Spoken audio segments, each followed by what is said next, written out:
En la HJUT 106.9, Cartografías Editoriales.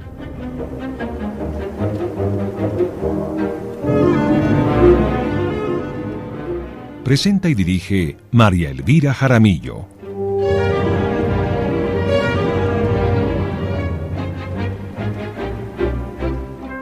Una presentación de Siglo del Hombre Editores.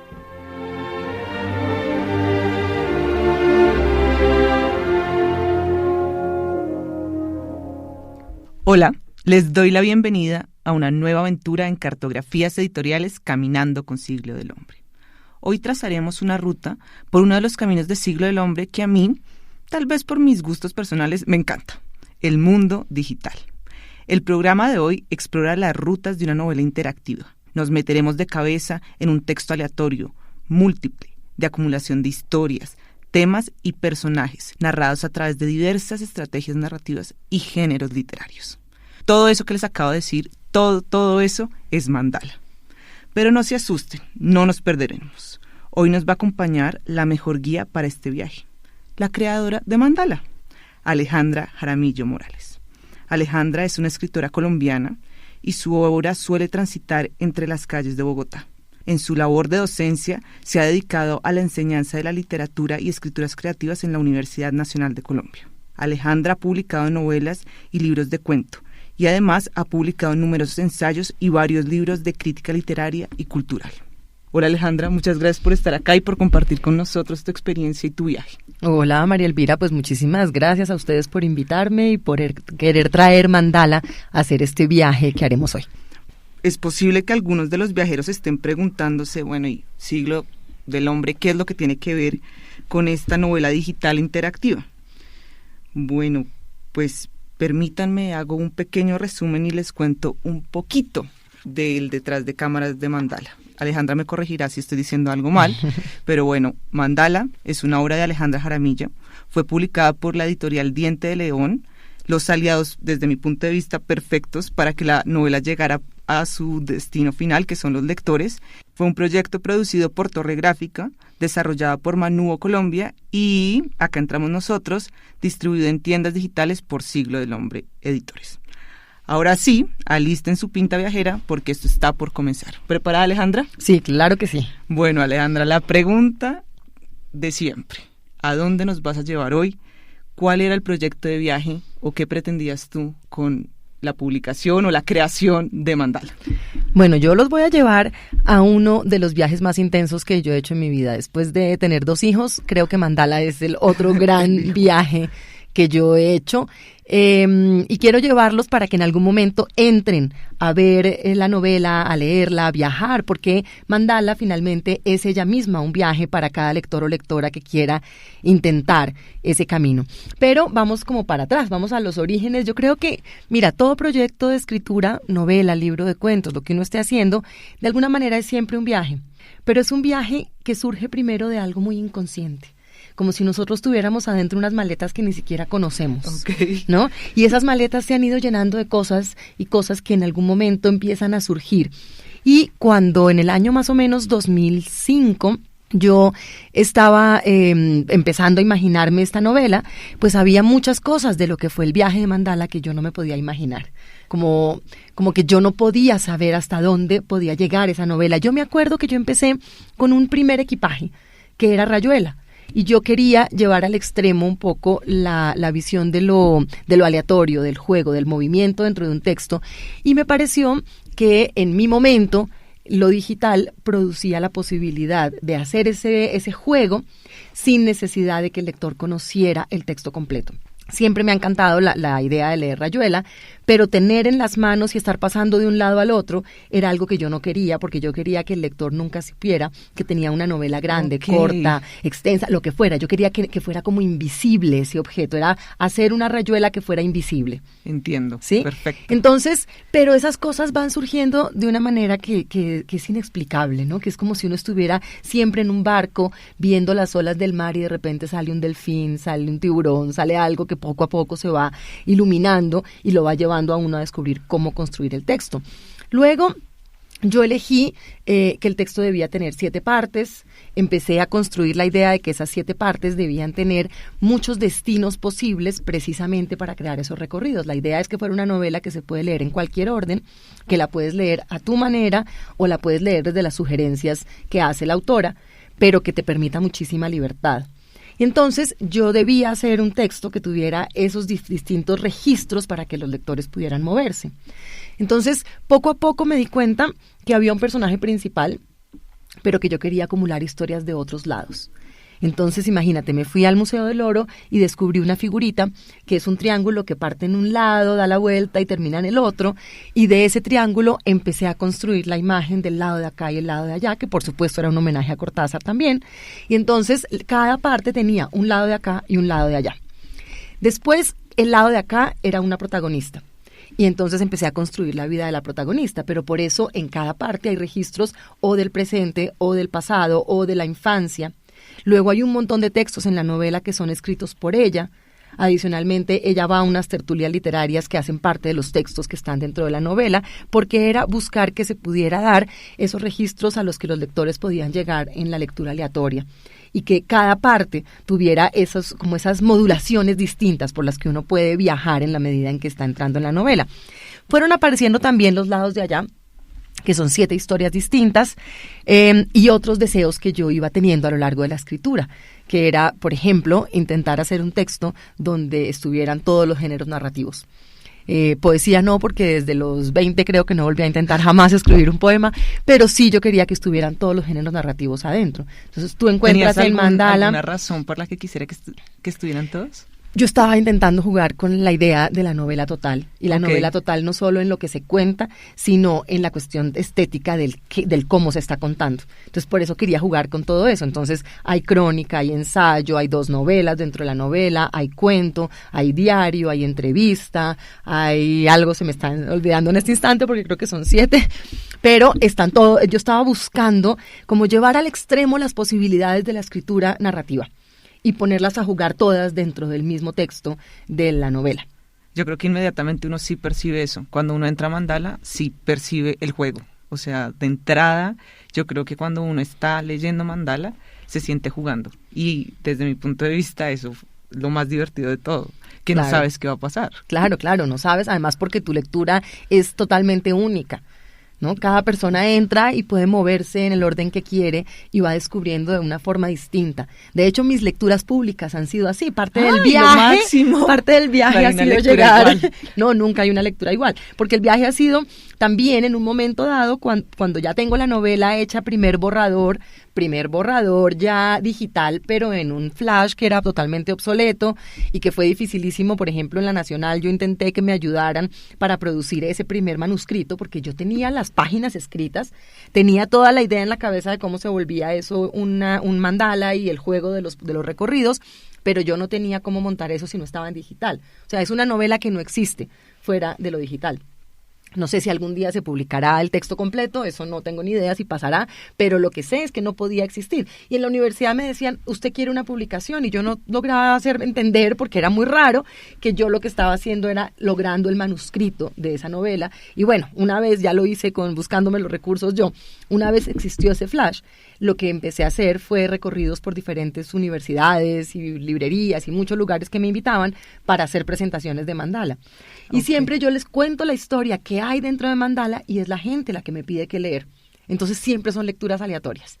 Hay unos públicos que les encanta lo metanarrativo, otros que les gustan más los géneros literarios, otros que les gustan las cosas eróticas que hay en la novela. O sea, he tenido todo tipo de públicos, sí. Sí.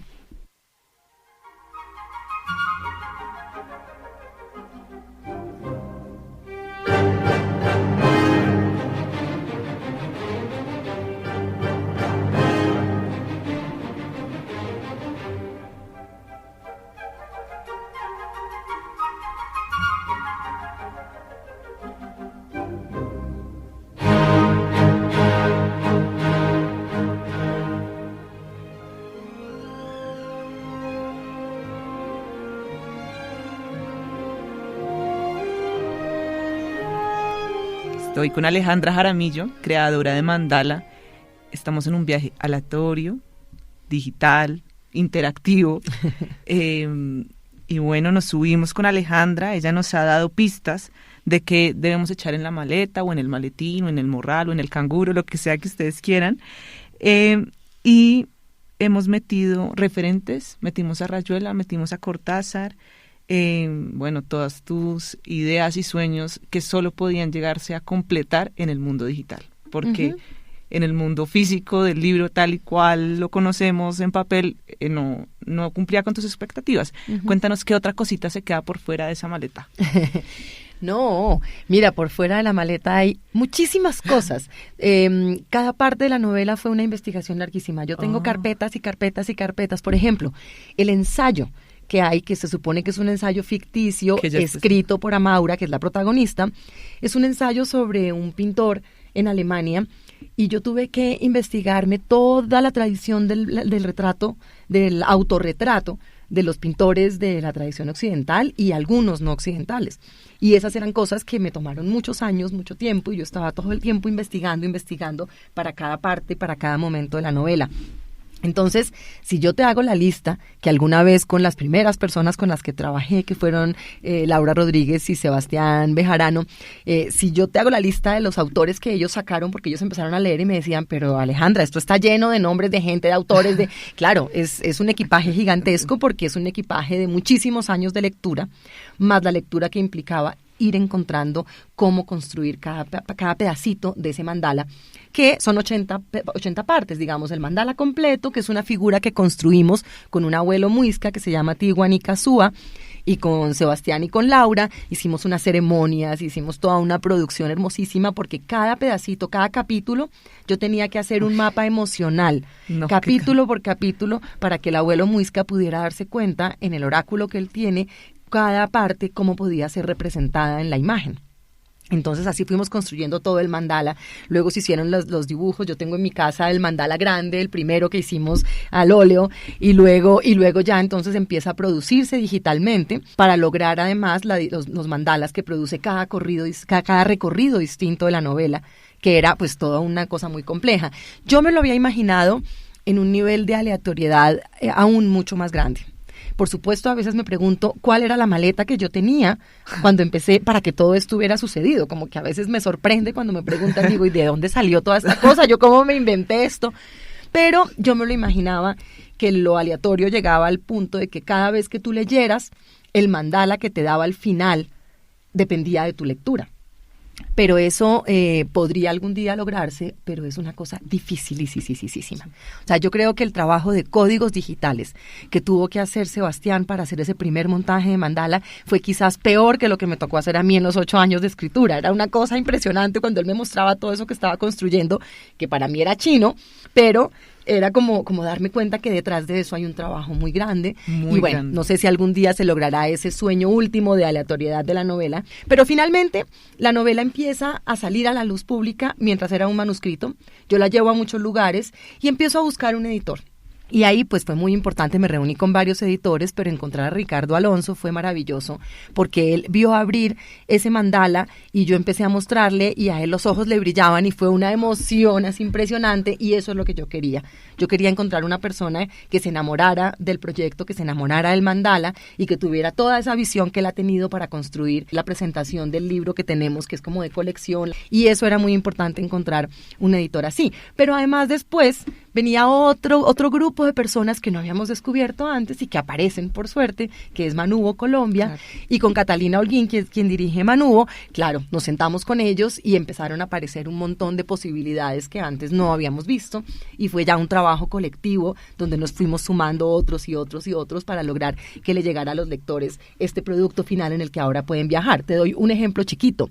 Yo sabía desde el comienzo con el abuelo Tigua que cada pedacito de la imagen del mandala significaba algo en el oráculo muisca, pero nunca se nos había ocurrido que eso podía estar dentro del proyecto de mandala. Y fueron los de Manubo que un día nos dijeron, cuando el abuelo Tigua fue a ver por primera vez cómo estaba quedando mandala, nos dijeron, pero ¿por qué no le entregan a la gente también el significado de cada imagen?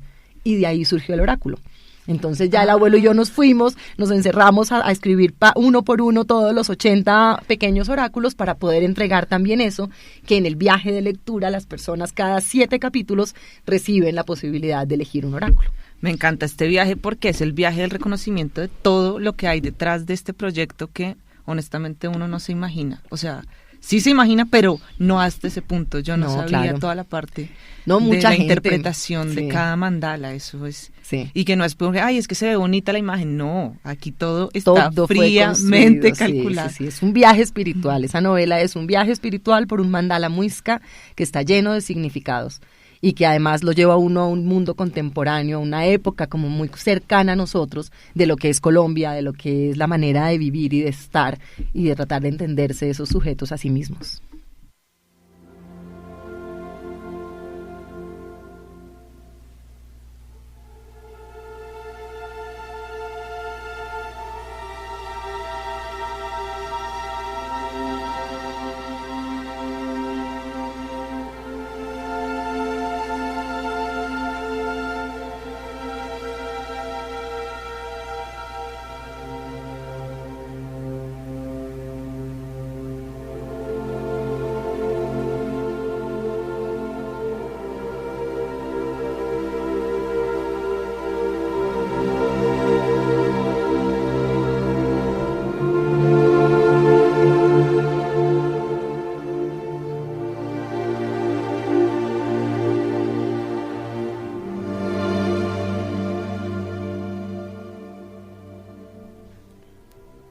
Bueno, Alejandra, pero afortunadamente muchas personas sí han reconocido el trabajo de ustedes, personas expertas. Quiero que le cuentes a los oyentes en este viaje que estamos haciendo por Mandala todos esos reconocimientos que han tenido ustedes. Ok, pues mira, lo primero fue que Ricardo presentó la novela a un Crea Digital. Allí fue muy interesante porque tuvimos que ir los dos a hacer un pitch de presentación de la novela y para mí era impresionante. Me pasé un fin de semana entero tratando de practicar. Tenía 2 minutos y medio para contar un proyecto que yo había viajado durante 8 años. A esas alturas ya eran como 10 produciéndolo y eran 2 minutos y medio y fue muy interesante intentar contarle a un público en 2 minutos y medio qué es Mandala. Y lo logramos y además las personas que estaban, los jurados, nos hicieron muchos comentarios, les había gustado muchísimo el proyecto. Salimos muy emocionados y bueno, finalmente nos lo ganamos. Eso permitió que se pudiera hacer la producción de Mandala y que pudiera salir al aire. Hemos trabajado también con El Espectador en algunos momentos. También les ha interesado mucho nuestro proyecto y seguimos ahí como en un proceso de negociación sobre Mandala. Y este año también nos ganamos un segundo lugar en un congreso del libro digital en Huesca, en España. El primer lugar lo ganó un texto de un español y el segundo fue Mandala. Estaban varios proyectos colombianos y bueno, el nuestro fue el que quedó de segundo y eso es pues muy interesante. A mí me parece que es en este momento quizás la única novela que tiene toda esa producción para adultos, ¿no? Y una producción digital de esa magnitud y yo creo que es un trabajo colectivo bellísimo y que por fin está al alcance de toda la gente. Sí, yo creo que los premios son una oportunidad para seguir trabajando, ¿no? Como para darse cuenta que, oigan, acá tenemos algo muy chévere, nos lo están reconociendo y hay que continuar el viaje. Claro que sí. Bueno, en ese continuar del viaje, Alejandra, a mí me llama la atención la relación de tu obra con Bogotá. Uh-huh. Entonces, a mí sí me gustaría que nos contaras un poquito de Bogotá en Mandala. Uy, Mandala sucede, pero toda en Bogotá, ¿no? Digamos, todos mis libros hasta ahora son Bogotá. De hecho, estoy ahora escribiendo una novela sobre Bogotá, pero en el siglo XVII, imagínate. y yo sigo. Ha sido una obsesión. Desde que yo era niña, para mí Bogotá ha sido el lugar más hermoso posible. Yo pues evidentemente soy crítica de Bogotá, todo, pero Bogotá es el lugar mío y es una cosa que uno tiene grabada hasta en la última célula, ¿no? Entonces siempre quise hacer una obra que transitara una Bogotá desde unas miradas que para mí era necesario hacer, que son miradas de las mujeres, miradas de unos mundos más marginales, miradas de la literatura en cómo mira Bogotá. Eso me ha interesado, yo escribí mi tesis de doctorado sobre eso. Y por eso está siempre presente. Digamos que mi proyecto es principalmente Bogotá, aunque evidentemente hablar de Bogotá en una obra que va poco a poco construyéndose es hablar de Colombia, claro, ¿no? Pero sí, yo soy una escritora bogotana principalmente. Alejandra, y cuéntanos algunos retos que se te hayan presentado en este viaje. No, este viaje fue un reto todo el tiempo, imagínate. Primero, solamente el reto de yo tratar de poner en orden permanentemente todo eso que me estaba imaginando y que por momentos me parecía absurdo. A uno cuando está escribiendo le suele pasar eso, que hay unas semanas en que el proyecto en el que llevas metido 3, 4, 5 años, de repente te parece que es absurdo y empiezas a levantarte con una sensación de desazón y de esto, ¿por qué lo estoy haciendo? Y después me daba cuenta que valía la pena. Pero igual eran un montón de tropiezos maravillosos. Por ejemplo, derechos de autor. Yo duré horas en derechos de autor tratando de inscribir Mandala cuando ya era la versión Flash, porque no podían entender no hay categoría. No existía una categoría, sacaban una abogada, otro abogado me hablaba, me preguntaban, ellos no podían entender cómo inscribirlo. Yo ya no me acuerdo bien cómo quedó inscrita, me parece que era como un proyecto digital terminado y no podía ser una cosa terminada porque era un manuscrito, pero bueno, en fin, lo interesante es que Mandala hacía que las personas tuvieran que pensar qué hacer con esto. Sí, era un proyecto que no era simplemente un libro cualquiera, y eso fue muy interesante. Los otros retos es... creo que vayan apareciendo esos lectores que de verdad logran meterse en la novela. Yo ya he recibido comentarios de mucha gente que me escriben y me cuentan cómo les va, se sienten que la noción de lectura se les transforma por completo, que la idea de tener un libro en la mesa de noche que uno tiene que acabar es como un viaje muy diferente cuando uno está con Mandala. Mandala es un lugar al que puedes volver cuando quieras, volver a retomarlo, moverte en un camino que no conoces, ¿sí? No estar repitiendo una novela. De hecho, a los de Manúo se les ocurrió que debía haber un botón en la página del lector que permitiera que lo que uno ya ha recorrido se borre.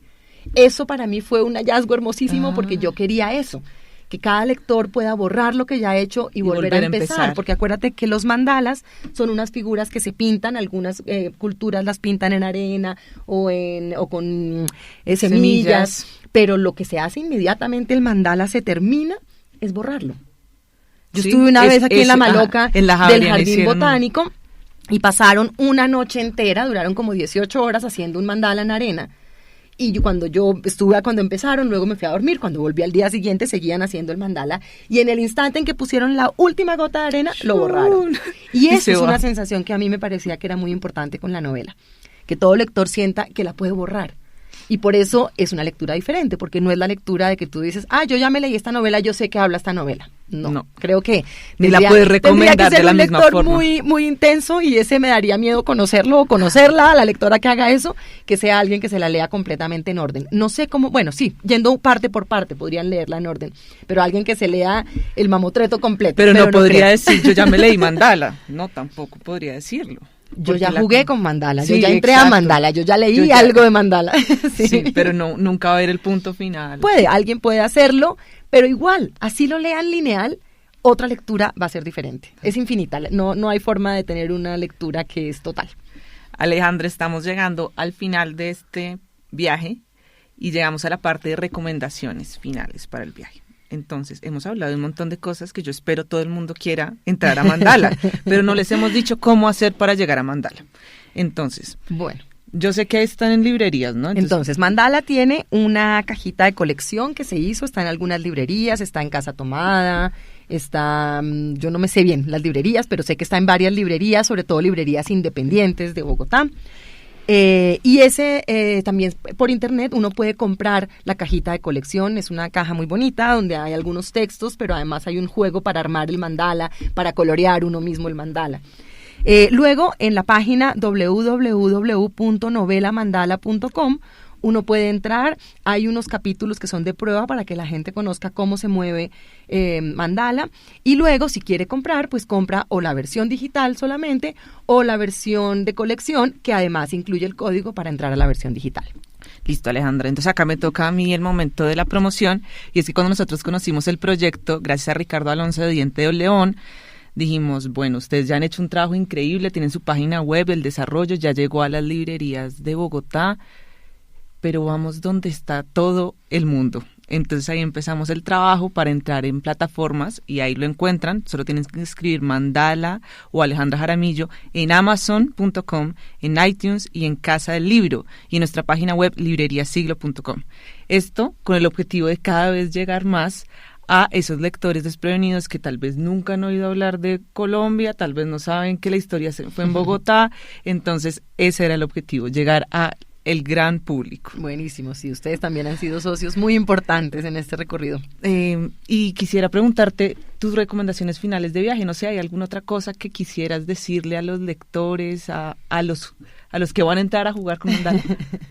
Sí, yo quiero decirles que jueguen, que con Mandala no hay nada más sino dejarse llevar, pero además sentir la libertad de leerla en el orden en que quieran, de buscar en sus propios caminos y de encontrar en los oráculos esas pequeñas preguntas que quieren ser respuestas, pero como siempre con la literatura, son preguntas que nos quedan para el equipaje de los próximos viajes.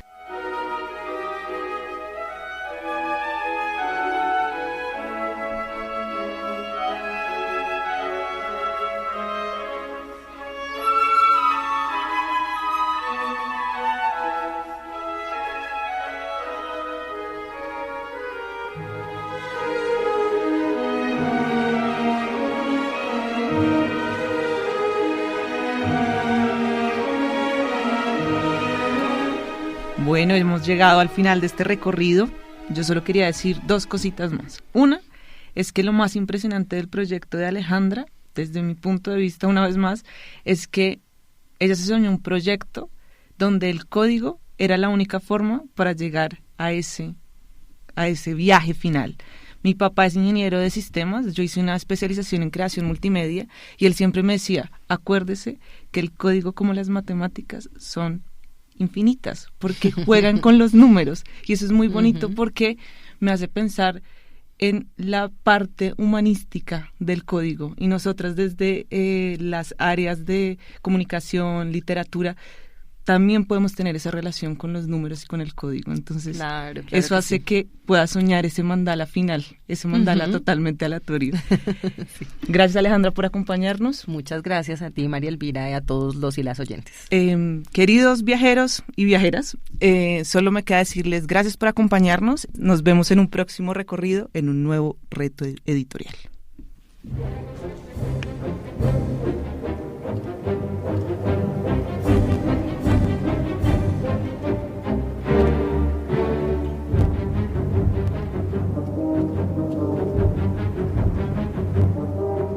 En la HJUT 106.9, Cartografías Editoriales.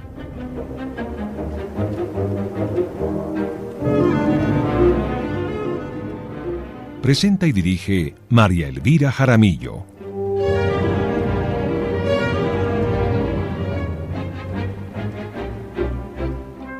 Una presentación de Siglo del Hombre Editores.